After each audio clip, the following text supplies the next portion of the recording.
मित्रों, यूँ तो इस्लाम में नशा हराम है, पर ना जाने क्यों मुस्लिम एक अजीब से नशे में रहते हैं। मुस्लिम ना जाने कौन सा नशा करते हैं जो हर प्रकार के वैक्सीनेशन को पहले नपुंसकता से जोड़ते हैं और विज्ञान के हर आविष्कार के होते ही आसमानी किताब खोलकर हराम हलाल ढूंढते हैं। ना जाने किस किताबी नशे में मुस्लिम चांद को अपनी मिल्कियत समझे बैठे हैं, जबकि वे वहाँ कभी गए ही नहीं और काफिरों की मदद के बिना जा भी नहीं सकते, क्योंकि उड़ने वाली गधी मर गई। नशे में तो वो मुस्लिम भी हैं जो कहते हैं कि इस्लाम की जितनी बुराई करोगे वो उतना ही फैलेगा, और फिर बुराई क्या, केवल कड़वी हकीकत बताने वालों को भी मारने ढूंढते हैं, वरना वे खुद क्यों नहीं इस्लाम की बुराई कर इस्लाम को फैलाते। उन मुस्लिमों के नशे का क्या जो दर्जन भर बच्चे पैदा करने वाले मुस्लिमों को मर्द और हम परिवार नियोजन करने वाले हिंदुओं को नामर्द कहते हैं, वरना वो भी नसबंदी के बाद दिखाएं अल्लाह की देन पैदा करके। हम भी तो देखें कैसे पैदा होती है फिर अल्लाह की देन। उनको भी देखिए जिनको खुद के मरने के बाद का तो कुछ पता नहीं, वो हमें कहते हैं कि हिंदुओं मरने के बाद तुम्हें सब पता चल जाएगा। यानी जिनकी लाशें कब्र बिज्जू के हवाले होंगी, अब क्या वो हमें समझाएंगे? वो मुस्लिम महिलाएं क्या नशे में नहीं है जो बुर्का पहनकर खुशी खुशी सेल्फी लेती हैं और फिर दूसरों को बताती हैं कि ये मैं हूँ, नहीं ये मैं हूँ, नहीं शायद ये मैं हूँ?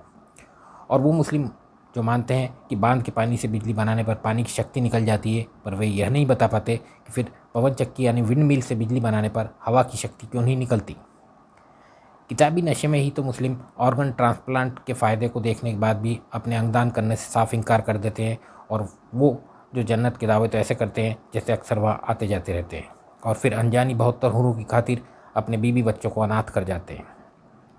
उन मुस्लिमों का नशा देखिए जो कहते हैं कि अरब वाले अगर तेल देना बंद कर दें तो हिंदुस्तानियों की गाड़ियाँ नहीं चलेंगी, जबकि आज जितना ज़रूरी हमारे लिए तेल खरीदना है उससे ज़्यादा ज़रूरी उनके लिए तेल बेचना है, वरना वो खाएंगे क्या। हम तो धीरे धीरे दूसरी सोच की तरफ जा भी रहे हैं, पर वे तेल ख़त्म होने के बाद क्या बेचेंगे, वहाँ की हुरें।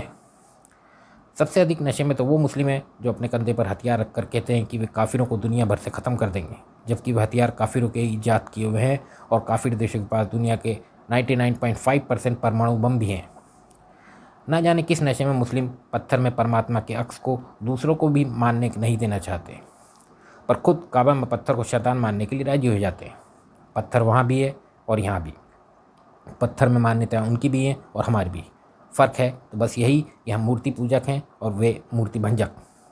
हम पत्थर पूज रहे हैं और वो पत्थर मार रहे हैं, यानी हम जोड़ने में विश्वास रखते हैं और वो तोड़ने में।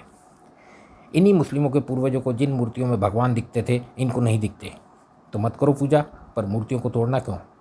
मूर्ति पूजकों का डीएनए ही मूर्ति भंजक क्यों हुआ? क्योंकि कुरान की सूरह अल हज की आयत 30 कहती है कि मूर्तियाँ गंदगी है, और ये मुस्लिम कुरान को पवित्र पुस्तक बोलते हैं। हम तो नमाज नहीं पढ़ते, तो क्या नमाज को गंदगी कहें? हमें तो काबा में अल्लाह का अक्स नहीं दिखता, तो क्या हम निकल पड़ें उसे तोड़ने? जो दूसरों की पूजा पद्धति पर कीचड़ उछाले वह कैसा मजहब?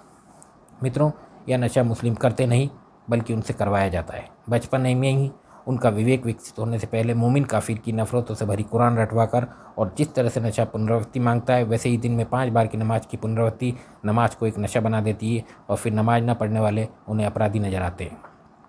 जैसे कोई स्मोकर शुरू में सिगरेट पीता है, बाद में सिगरेट उसको पीती है, बस ऐसे ही मुस्लिम पहले इस्लाम को सच्चा दीन मान लेते हैं और फिर इस्लाम इसकी कीमत मुस्लिमों के जान माल के रूप में वसूलता है, जिसका नतीजा है आज का वैश्विक इस्लामिक आतंकवाद। मुस्लिमों पर इस्लाम का नशा हावी कराए जाने से उनकी अंतरात्मा की आवाज़ कभी बाहर ही नहीं आ पाती, क्योंकि उन्हें कभी अपने अंदर झांकने का मौका ही नहीं दिया जाता।